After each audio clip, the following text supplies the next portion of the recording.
إن الحمد لله نحمده ونستعينه ونستغفره ونعوذ بالله من شرور أنفسنا ومن سيئات أعمالنا من يهده الله فلا مضل له ومن يضلل فلا هادي له وأشهد أن لا إله إلا الله وحده لا شريك له وأشهد أن محمدا عبده ورسوله اللهم صل وسلم وبارك على نبينا محمد وعلى آله وأصحابه ومن تبعهم بإحسان إلى يوم الدين أما بعد.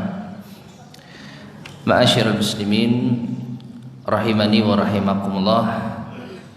Alhamdulillah, pada kesempatan di pagi hari ini kita bisa bertemu kembali di majelis yang mulia ini, yaitu majelis al-ilm. Dan pada kesempatan kali ini kita masih melanjutkan yaitu pembahasan dari pertemuan sebelumnya dengan materi faidah menjaga lisan yang kita ambil dari risalah yang disusun oleh Fadilatul Syekh Abdul Razak Ibn Abdul Muhsin Al-Abbad Al-Badr hafidhahumallahu ta'ala. Sebelum kita lanjutkan, di antara faedah lisan berikutnya sedikit kita murajaah bahwasanya lisan termasuk di antara nikmat Allah Subhanahu wa taala yang Allah berikan kepada kita. Allah Subhanahu wa taala berfirman, "Alam naj'al lahu 'ainain wa lisanan wa syafatain." Bukankah kami telah menjadikan bagi manusia itu memiliki dua mata, satu lisan dan dua bibir.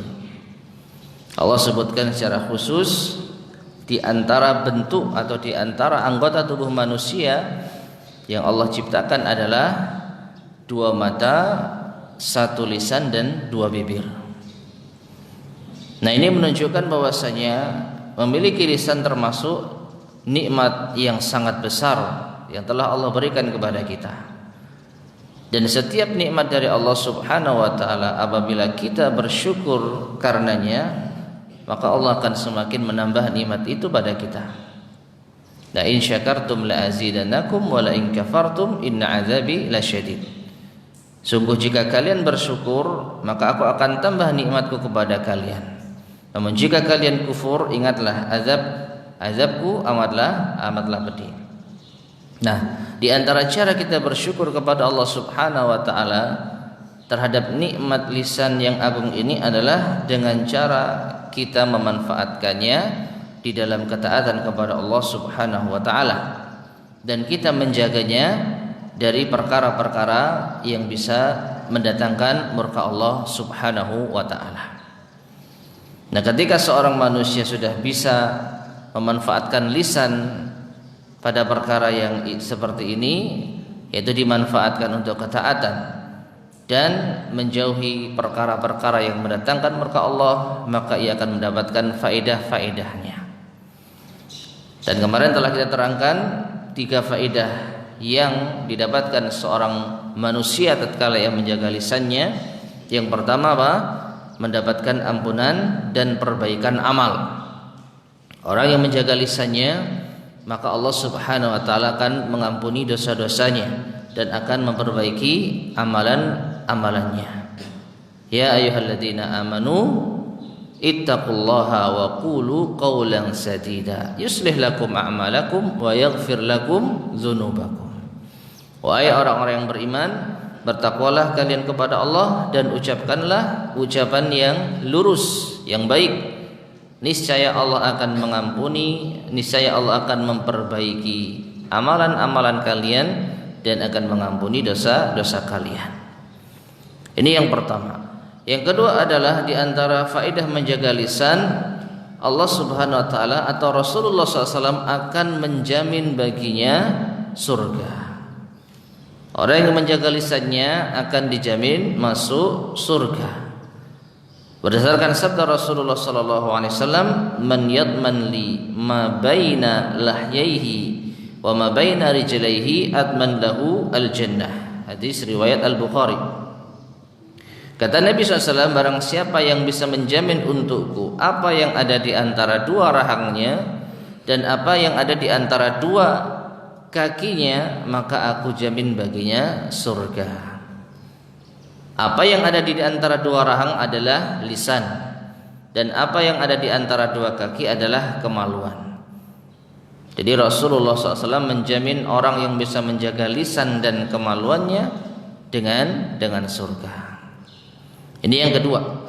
Dan yang ketiga yang telah kita sebutkan kemarin, faedah menjaga lisan berikutnya adalah keselamatan.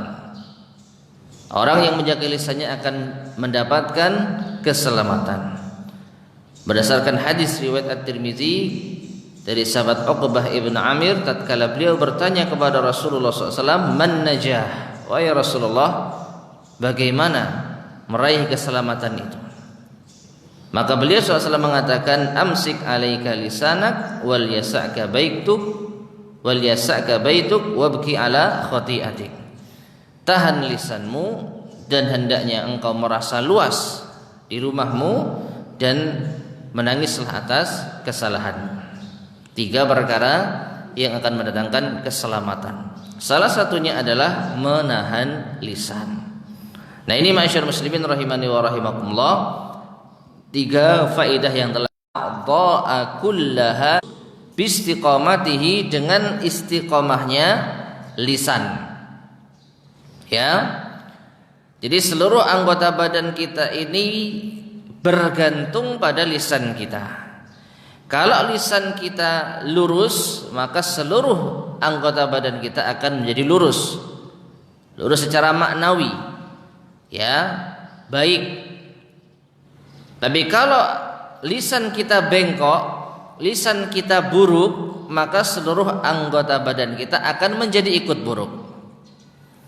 Hal ini berdasarkan hadis yang diriwayatkan oleh Imam At-Tirmizi, bahwasanya Rasulullah sallallahu alaihi wasallam bersabda, "Idza asbaha ibnu Adam," apabila seorang anak Adam di pagi hari, fa innal a'dha'a kullaha tukaffirul lisan, maka seluruh anggota badannya itu akan tunduk pada lisannya. Tukaffir bermakna tatazallal atau tatawadha. Jadi di pagi hari seluruh anggota badan ini akan tunduk pada lisannya. Fataqul, sehingga ia berkata, anggota badan kita ini berkata kepada lisan, ittaqillaha fina, bertakwalah engkau kepada Allah terhadap diri kami, wahai lisan. Fa innama nahnu bik, karena sesungguhnya kami ini tergantung dirimu.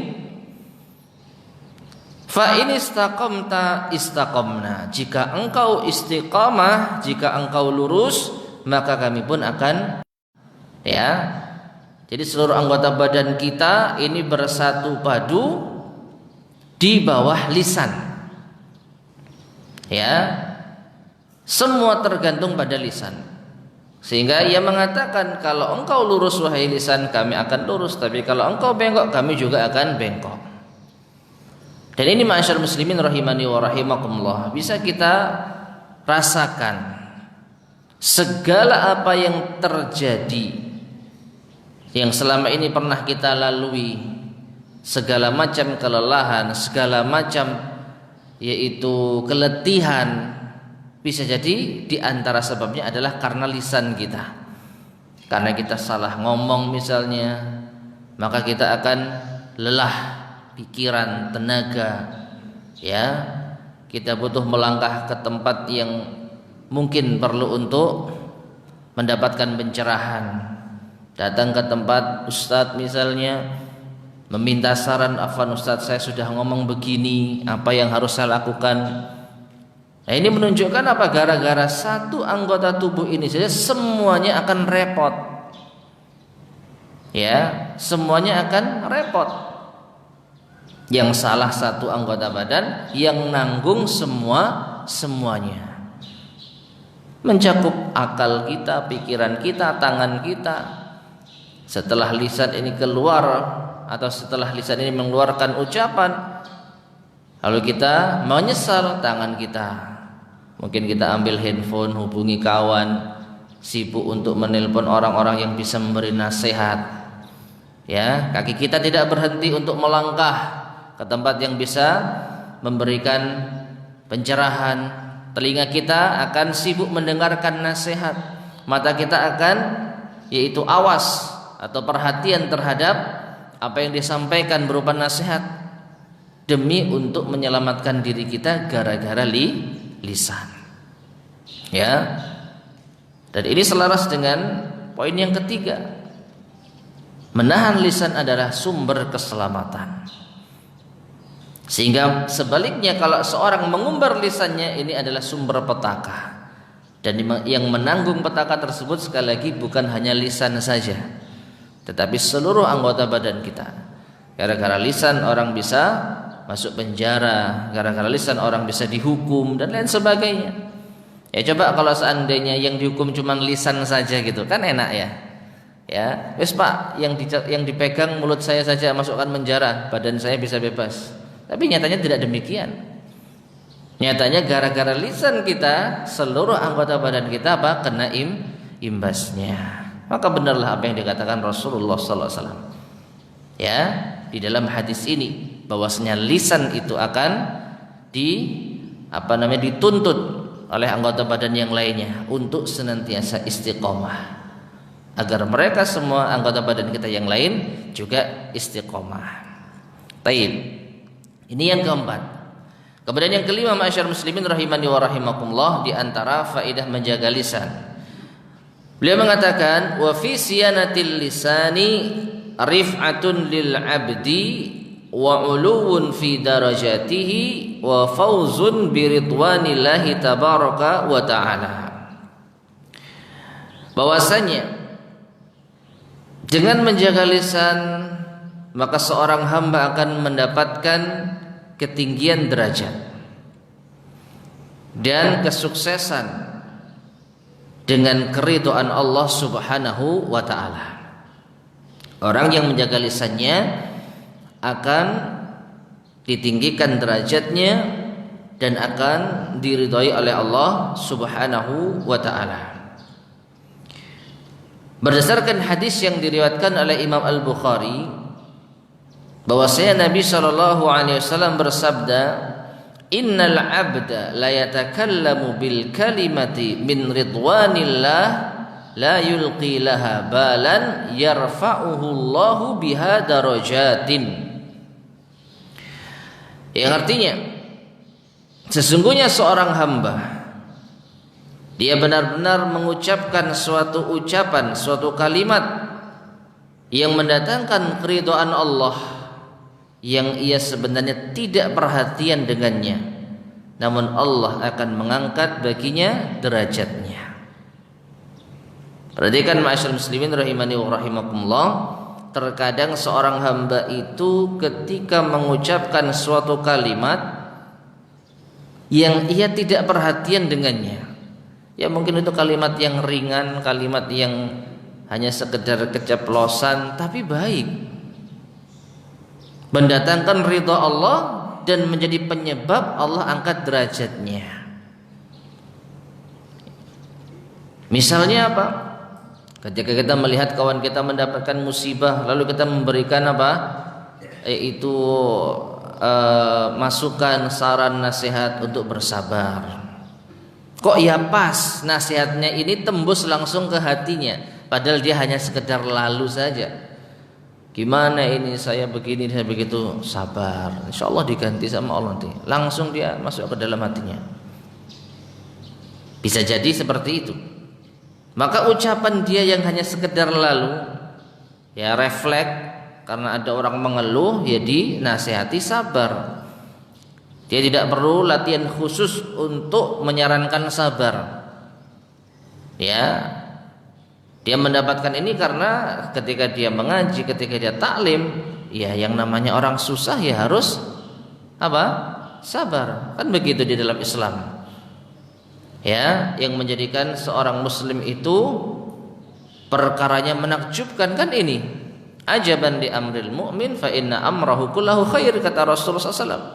Sungguh menakjubkan perkara orang yang beriman, karena seluruh perkaranya itu baik. In asabatus sarra syakara fakana khairan lah.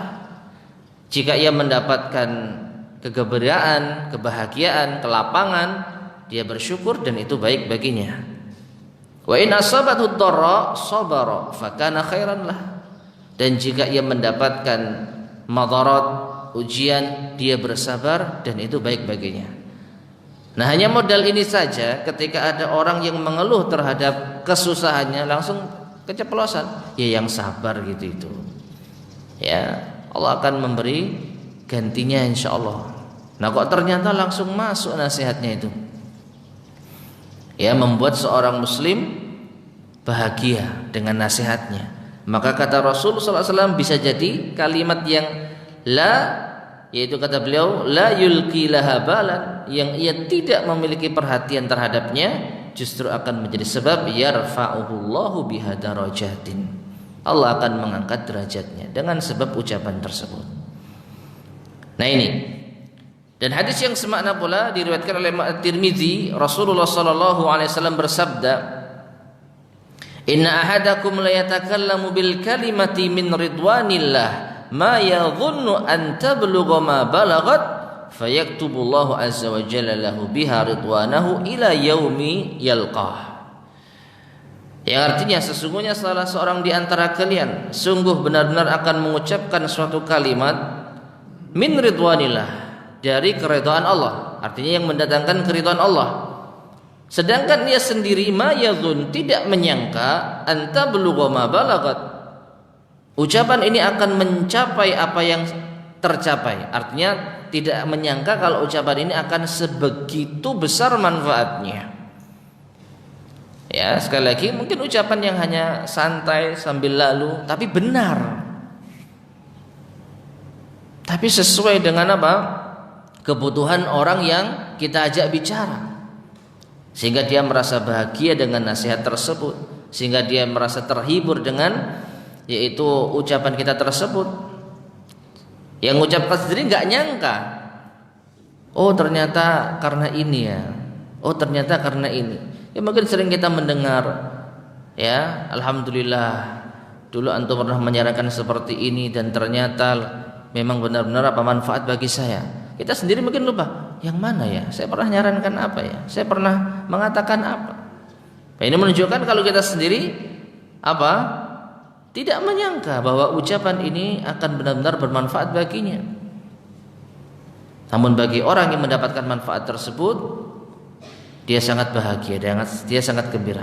Dan ini dibalas oleh Allah Subhanahu wa taala, fayaktubullahu azza wa jalla lahu biha ridwanahu ila yaumi yalqah. Allah akan mencatat keridhaannya bagi seorang yang berkata baik tersebut sampai hari pertemuan dengan Allah Subhanahu wa taala. Nah, ini mengisyaratkan kepada kita jamaah sekalian rahimani wa rahimakumullah, jangan menyepelekan ucapan yang baik meskipun itu nampaknya sepele, nampaknya itu ringan. Bagi kita mungkin itu ucapan yang biasa, tapi bagi orang lain mungkin itu ucapan yang sangat berharga. Ya, dan perhatikan, ini sebenarnya bukan hanya berlaku pada ucapan yang baik saja. Cuman karena tema kita menjaga lisan, maka yang dibawakan oleh beliau potongan hadis yang baik. Kalau orang mengatakan ucapan yang baik meskipun dia tidak menyangka itu akan berdampak besar bagi orang yang kita ajak bicara, maka itu akan mendatangkan ridha Allah dan akan diangkat derajatnya. Namun jangan salah sangka, ternyata hadis ini ada lanjutannya. Ya, beliau mengatakan, wa innal abda la yatakallamu bil kalimati min sakhatillah la yulqi laha balan yahwi biha fi jahannam. Dan apabila seorang hamba mengatakan suatu ucapan yang ternyata itu dapat mendatangkan murka Allah, yang ia sama sekali tidak menyadarinya, ia tidak perhatian dengannya, namun ini menyebabkan dia terjatuh di dalam neraka jahanam. Sebagaimana ucapan yang baik apabila mendatangkan ridha Allah akan menjadi sebab diangkat derajatnya dan dia akan diridhai oleh Allah Subhanahu wa taala. Namun sebaliknya, Siapa yang mengucapkan ucapan yang jelek dalam kondisi ia tidak menyangka, tidak merasa sekalipun, ini bisa menjadi penyebab akan dimasukkan ia ke dalam neraka jahanam. Nah, sekarang mari kita introspeksi diri kita, mana yang dominan? Kita sering keceplosan, sering tidak sengaja ngomong yang baik atau yang buruk? Jujur saja. Ya. Berapa persen yang baik, berapa persen yang buruk? Nah, ini perlu untuk kita introspeksi. Dan sekali lagi ini menunjukkan pentingnya kita perhatian dengan lisan kita. Jangan apa kalau kata orang Jawa, angger nyeplos gitu ya. Kita nggak sadar. Apalagi orang Surabaya dan sekitarnya itu kalau ngomong ya wis ceplas-ceplos. Tapi ternyata nyelekit. Nah, kita nggak sadar, kita ngomong santai saja, tapi ternyata omongan kita menusuk hatinya. Nah, ini hati-hati, membuat sakit hati orang, maka bahaya. Ya, sekali lagi, kalau itu baik, alhamdulillah kita dapat rezeki, diridhoi oleh Allah dan akan diangkat derajatnya. Namun kalau sampai itu buruk, maka bahaya, akan menjadi penyebab masuk ke dalam neraka jahanam. Nah, ini menunjukkan kepada kita jamaah sekalian rahimani wa rahimakumullah, bahwasanya menjaga lisan ini butuh pembiasaan. Ya, butuh latihan. Kalau kita selama ini sadar ternyata lisan kita ini banyak keselionya, ya harap hati-hati. Ya, latihan bisa insyaallah. Bisa, asalkan kita mau apa? Bersungguh-sungguh. Bukankah Allah Ta'ala berfirman, "Man jahadu fina lanahdiyannahum subulana." Barang siapa yang bersungguh-sungguh di jalan kami, maka akan kami berikan ia petunjuk jalan-jalan kami tersebut.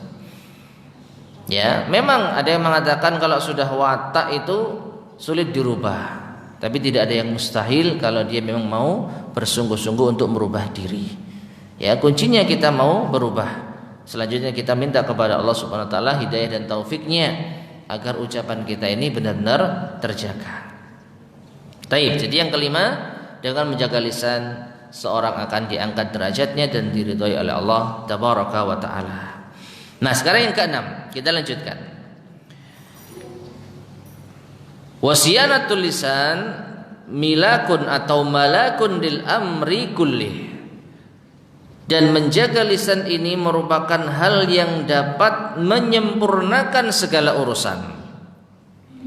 Menjaga lisan di antara faedahnya adalah menyempurnakan segala urusan atau menguatkan atau mengokohkan yang semakna dengannya.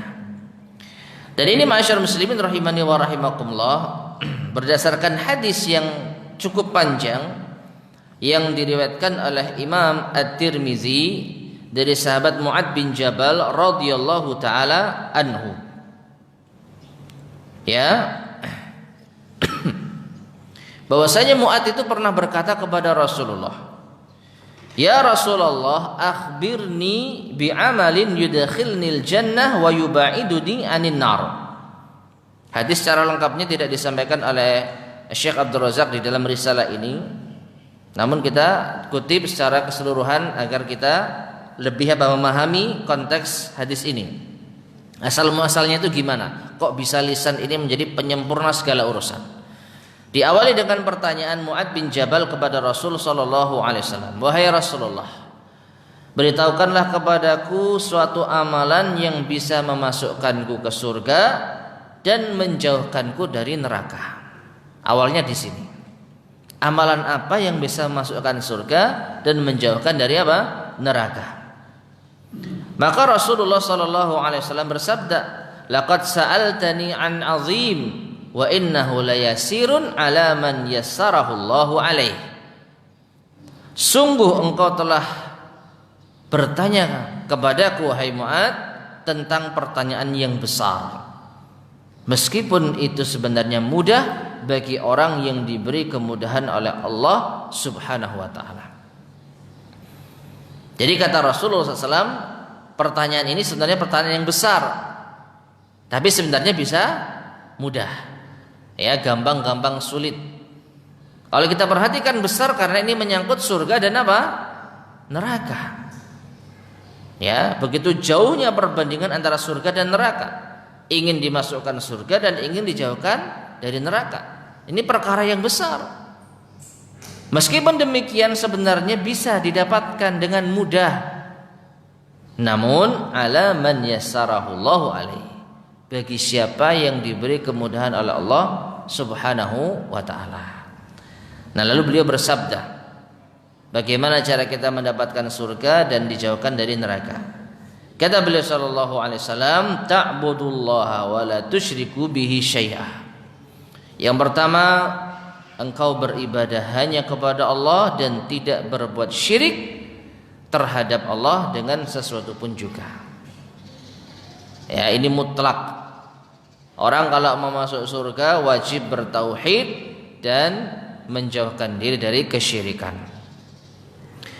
Yang kedua kata beliau sallallahu alaihi wasallam, wa tuqimas shalah wa tuqimus shalah.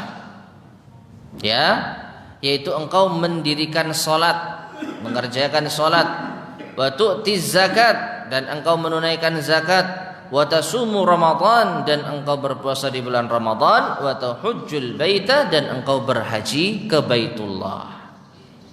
Ternyata beliau SAW menjawab pertanyaan Mu'ad bin Jabal dengan rukun apa? Islam. Ya, bertauhid dengan kita bersyahadat la ilaha illallah Muhammad Rasulullah, kemudian salat, kemudian zakat, kemudian puasa, kemudian haji. Tentu saja bagi yang mampu. Nah, kemudian beliau melanjutkan, ala adulluka ala abwabil khair. Maukah aku tunjukkan kepadamu hai Mu'ad pintu-pintu kebaikan? Lalu beliau mengatakan, Rasulullah SAW, as-saumu junnatun. Puasa adalah perisai. Wa sadaqatu tudfi'ul khati'ah kama tudfi'ul ma'u nar. Dan sedekah ini bisa memadamkan dosa atau bisa menghapus dosa sebagaimana air ini bisa memadamkan api. Nah, ini syarat. Selain puasa wajib ada puasa sunnah, selain zakat wajib ada sedekah. Ini adalah pintu-pintu kebaikan. Nah, kemudian wa shalatur rajuli min jawfil lail. Di antara pintu kebaikan pula adalah salatnya seseorang di pertengahan malam. Salat apa? Tahajud, qiyamul lail. Kemudian beliau mengutip ayat di dalam surat As-Sajdah, tatajafa junubuhum 'anil madaji hatta balagha ya'lamun. Ya, dan lambung-lambung mereka itu jauh dari tempat tidurnya sampai ayat ya'lamun. Nah, summa qala, kemudian Rasulullah bersabda sallallahu alaihi wasallam, ala ukhbiruka bi ra'sil amri kullihi wa amudihi wa dzirwati sinamihi. Maukah engkau kuberitahu tentang pokok dari segala urusan, kemudian tiangnya, penyangganya, kemudian puncaknya? Qultu bala ya Rasulullah, kata Mu'ad bin Jabal, mau wahai Rasulullah. Maka beliau bersabda, ra'sul amri al-islam wa amuduhu shalah wa dzirwatu sinamihil jihad. Pokok segala urusan adalah Islam, tiang penyangganya adalah salat, dan puncaknya adalah jihad. Nah, ini ma'asyar muslimin rahimani wa rahimakumullah, dibawakan oleh Rasulullah sallallahu alaihi wasallam berdasarkan pertanyaan pertama tadi, apa yang bisa memasukkan surga dan menjauhkan dari neraka. Dijelaskan dengan rukun Islam, kemudian amalan-amalan sunnah, dan ditegaskan dengan apa? Dengan Islam lagi, kemudian salat, kemudian jihad. Nah, setelah itu beliau SAW menjelaskan, ala ukhbiruka bimalaki dzalika kullih. Maukah engkau kuberitahu hal yang bisa menyempurnakan ini semua? Rukun Islam kita jadi sempurna, segala pintu-pintu kebaikan yang kita amalkan jadi sempurna. Maka Mu'ad berkata, bala ya Nabi Allah, mau wahai Nabi Allah. Maka Rasulullah SAW langsung apa? Fa akhadha bilisanihi qal kuffa alaika hada. Rasulullah memegang lisannya lalu mengatakan, tahan ini. Ya, tahan ini. Jadi ternyata segala hal yang bisa menyempurnakan kebaikan-kebaikan kita itu adalah dengan menahan lisan.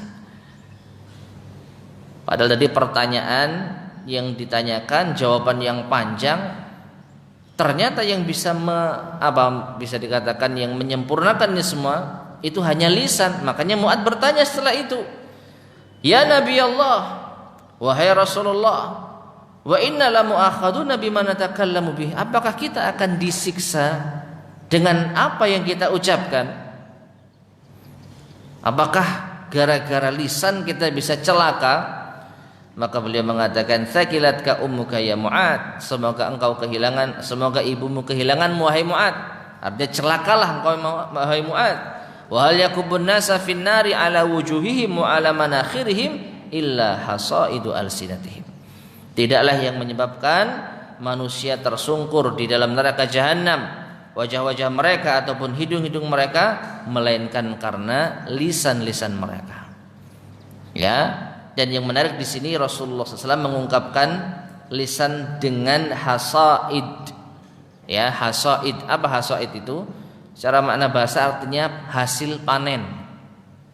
Ya. Wa ati haqqahu yauma hasadi. Tunaikanlah haknya di hari kalian memanen. Ini ayat tentang zakat. Dan dipakai oleh Rasulullah SAW di dalam bab lisan. Ya.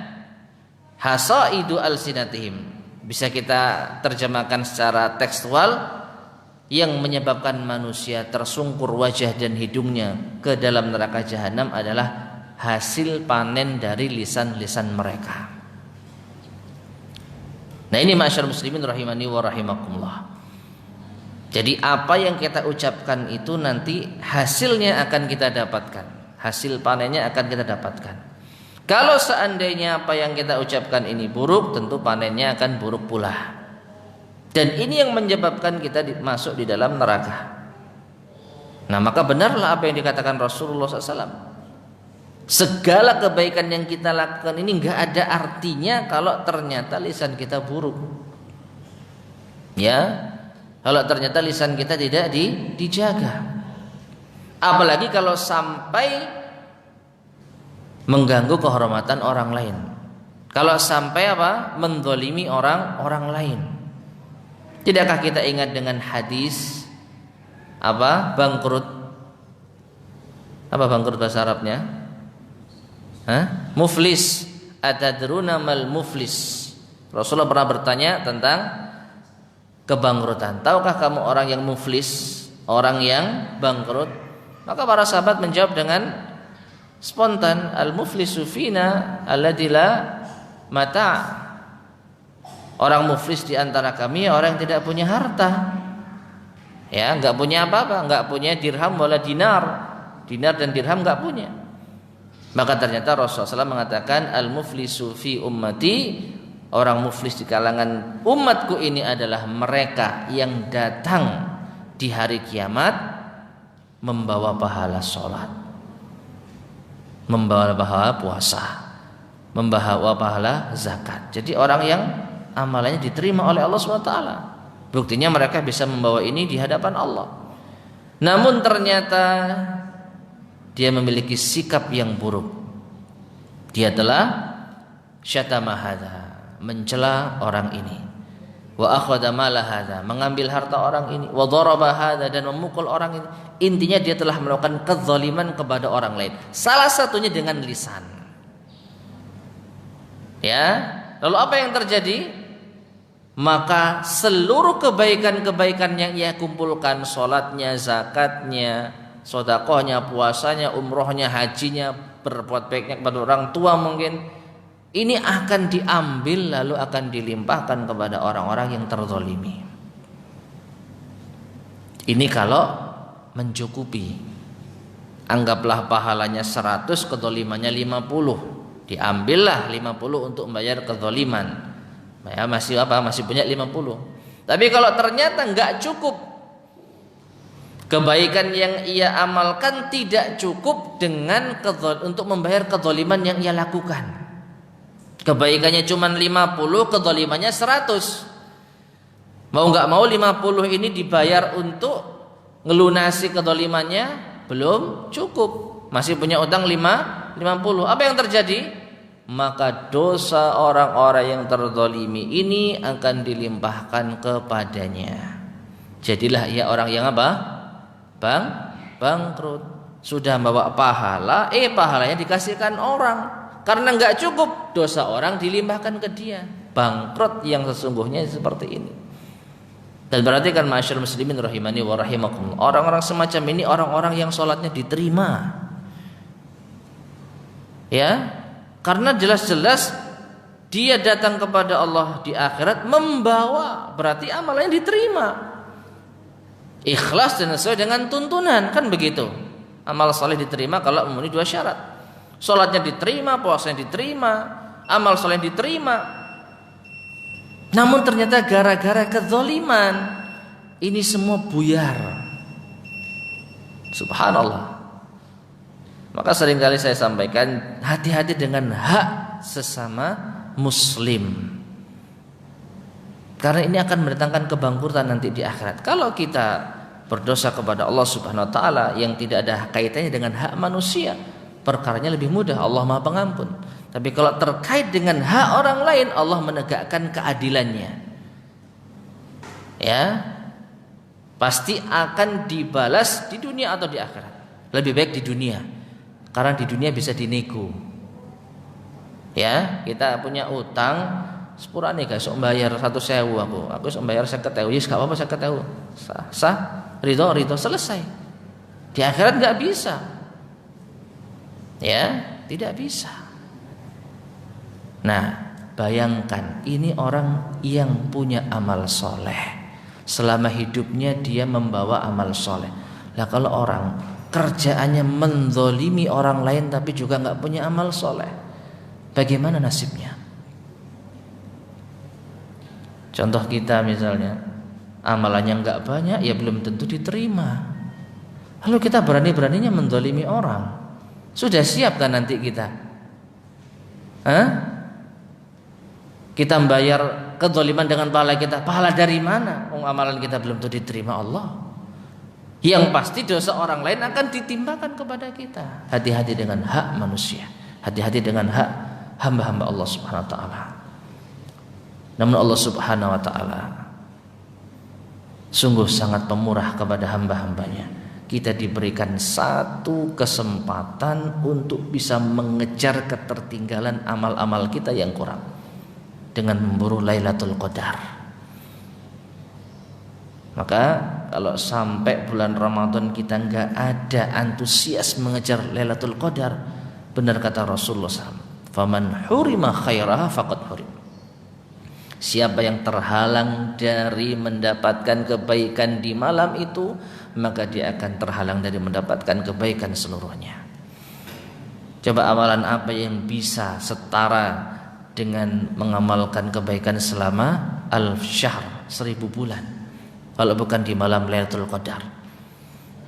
Ya jujur, selama kita beribadah kepada Allah, kalau tidak ditolong dengan Lailatul Qadar, mungkin kita nggak ada apa-apanya. Amalan kita belum tentu diterima, pahala atau dosa kita pasti dicatat.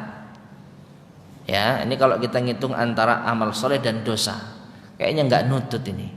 Kalau kita hanya mengandalkan amal soleh yang biasa, belum tentu diterima, tapi dosa sudah pasti dicatat. Maka dengan Lailatul Qadar dan ini adanya di bulan Ramadan, semoga kita bisa apa? Mengejar ketertinggalan amal-amal soleh kita. Semoga bisa apa? Meningkatkan kualitas amal soleh kita, sehingga kita setara dengan mengamalkan amal soleh selama 1000 bulan. Ya, maka kita bersyukur kepada Allah Subhanahu wa taala bisa bertemu dengan bulan Ramadan lagi, dan kita apa? Bisa mendapatkan kesempatan. Semoga saja nanti sampai Ramadan usai dan kita mendapatkan Lailatul Qadar.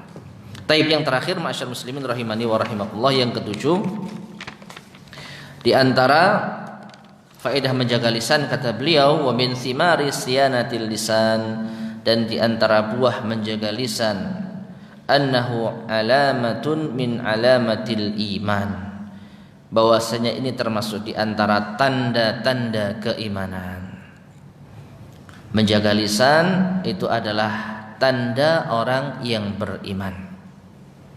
Ma'asyar muslimin rahimani wa rahimakumullah, ini sebagaimana juga akidah al-sunnah wal jamaah, yang mengatakan bahwasanya di antara bentuk keimanan adalah dengan lisan.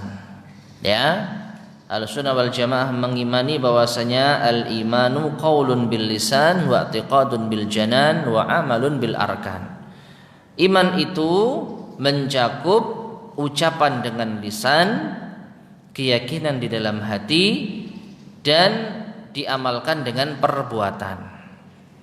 Ini satu hal yang sudah menjadi kesepakatan para ulama Ahlussunnah wal Jamaah.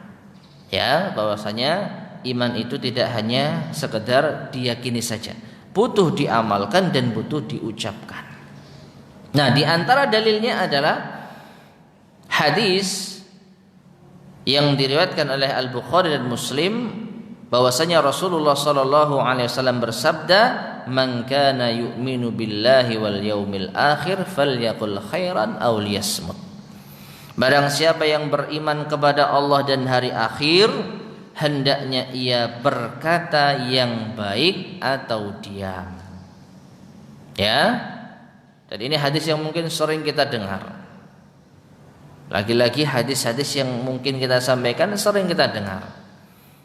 Namun butuh diamalkan. Butuh benar-benar berjuang untuk mengamalkannya. Dan tidak ada salahnya kita mengulang-ulang hadis. Karena Allah Subhanahu wa taala sendiri berfirman, "Wa dzakir fa inna dzikra tanfa'ul mu'minin." Dan berilah peringatan. Karena sesungguhnya peringatan itu bermanfaat bagi orang-orang yang beriman. Ada kalanya mungkin kita mendengarkan hadis dalam satu kondisi belum masuk, belum meresap. Mendengarkan yang kedua belum, yang ketiga belum, yang keempat belum, yang kelima atau yang ke-10 baru dia merasuk dalam hatinya. Ya. Katakanlah hadis yang kita sampaikan tadi, "Man kana yu'minu billahi wal yaumil akhir falyaqul khairan aw liyasmut." Ini mungkin sudah ratusan, tapi belum juga menancap di dalam hati kita. Paling tidak ini semakin mendekatkan pada satu saat nanti ini bisa benar-benar menancap dalam hati kita. Ya, tanda keimanan seseorang kepada Allah dan hari akhir, bicara yang baik. Kalau nggak bisa bicara yang baik, khawatir dia bicara tidak baik, maka hendaknya dia diam. Dan ini menunjukkan ma'asyiral muslimin rahimani wa rahimakumullah, keinginan untuk bicara yang tidak baik atau mungkin unek-unek gitu ya, unek-unek tapi belum ditumpahkan dalam ucapan, wallahu a'lam bishawab, maka ini masih ringan perkaranya. Ya, karena Rasulullah SAW bersabda, "Au liyasmut," atau diam. Siapa yang beriman kepada Allah dan hari akhir hendaknya bicara yang baik. Ya. Jadi cuma satu pilihan, bicara yang baik. Atau maksudnya apa? Kalau enggak bisa bicara yang baik. Nah, kalau ternyata dia maunya bicara yang baik tapi enggak bisa, namanya unek-unek. Ya, sudah bandrodok di dalam hatinya. Falyasmut, maka hendaknya ia diam.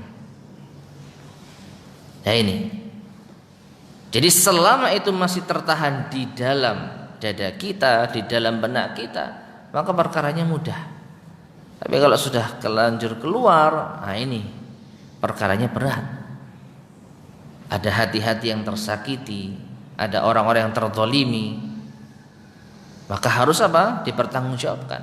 Tapi kalau selama kita simpan dalam hati, meskipun kesal, meskipun jengkel, mangkel, tapi tidak kita ucapkan, maka insya Allah ini masih bisa diselamatkan. Ya, belum ada orang yang terzalimi. Hanya saja kita perlu membersihkan hati, perlu menenangkan jiwa. Dan ini lebih mudah, menaklukkan diri sendiri lebih mudah daripada kita menaklukkan orang lain yang akan terzalimi dari ucapan kita. Maka benarlah yang dikatakan Rasul sallallahu alaihi wasallam, "Au liyasmut," pilihannya diam. Nah, demikian pula Nabi SAW bersabda dalam hadis riwayat Imam Ahmad, "La yastaqimu imanu 'abdin hatta yastaqima qalbuhu wa la yastaqimu qalbuhu hatta yastaqima lisanuhu." Tidaklah lurus keimanan seorang hamba hingga lurus hatinya, dan tidaklah lurus hati seorang hamba hingga lurus lisannya. Ini menunjukkan ma'asyarul muslimin rahimani wa rahimakumullah, ungkapan yang penting hatinya itu tidak sepenuhnya benar. Ya.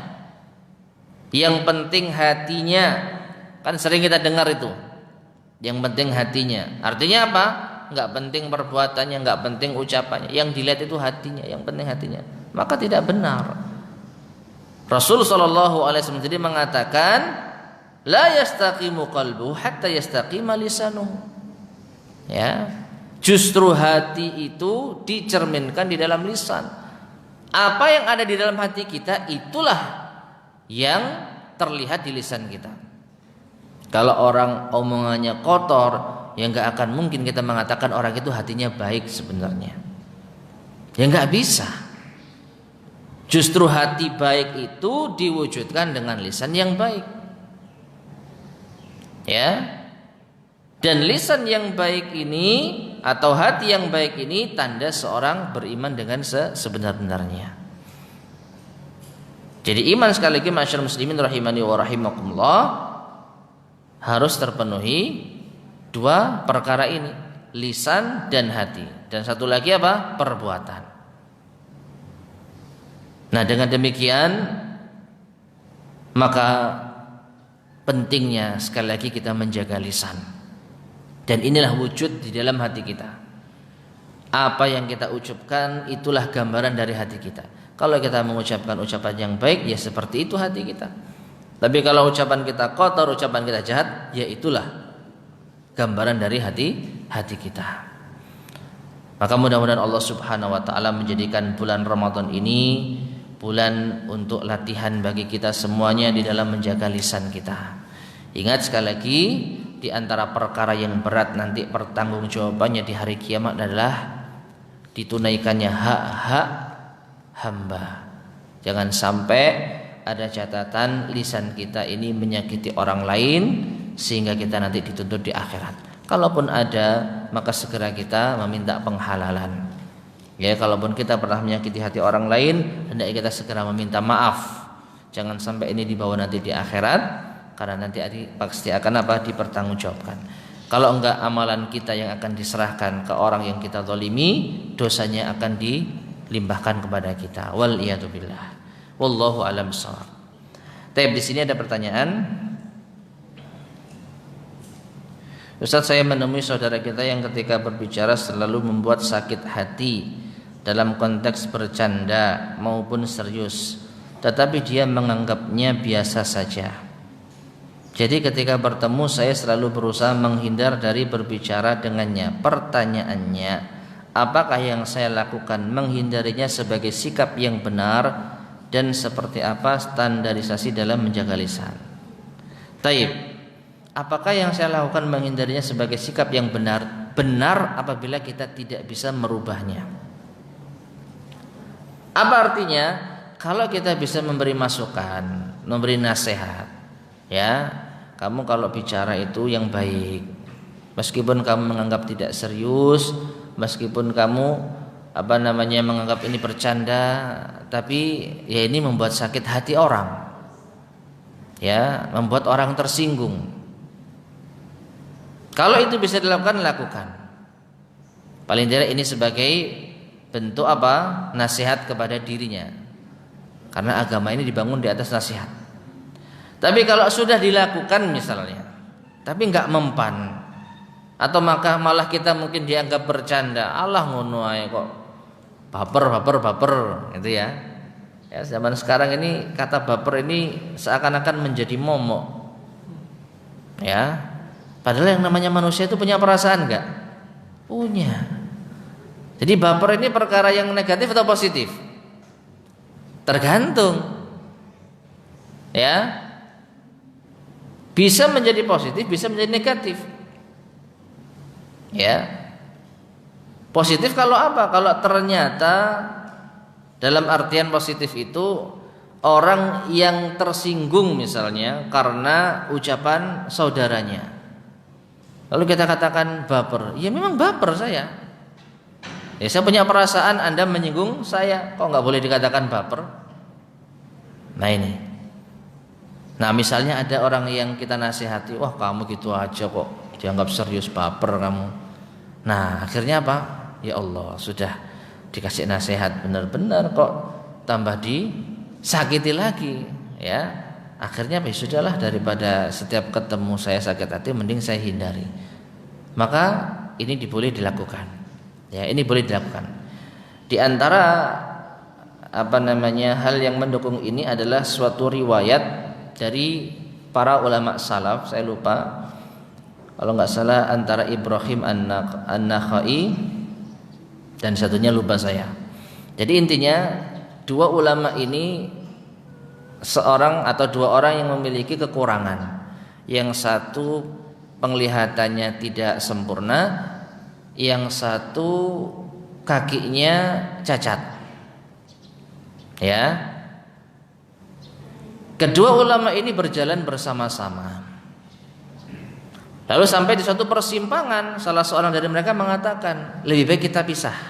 Ini saya riwayatkan secara makna ya, lebih baik kita pisah. Kamu lewat sana, saya lewat sana. Loh kenapa? Ya nanti supaya tidak ada yang mencela kita. Mencela bagaimana? Kalau kita jalan bareng nanti akan dikata-katai sama orang.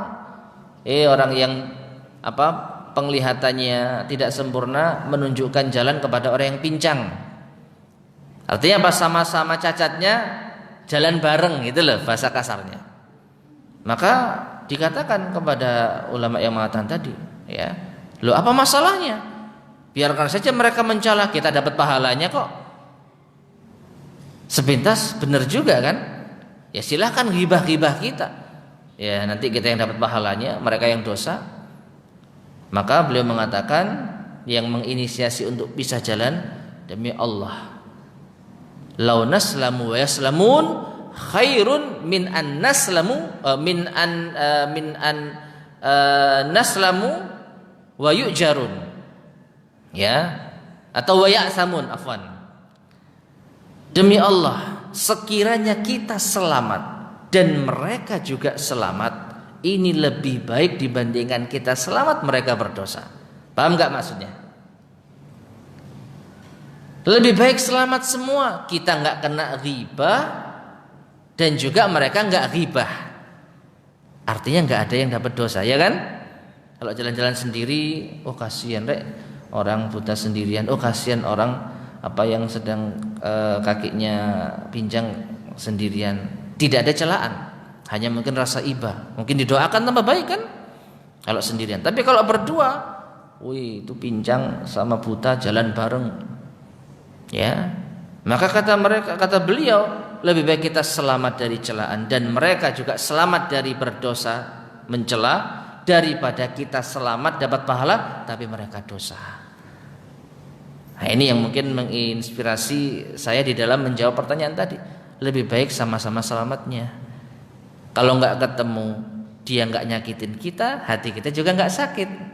Daripada ketemu, dia nyakiti hati kita, mungkin kita dapat pahala kalau kita sabar, tapi dia kan dapat dosa. Iya nggak? Ya, kecuali Anda memiliki jiwa besar.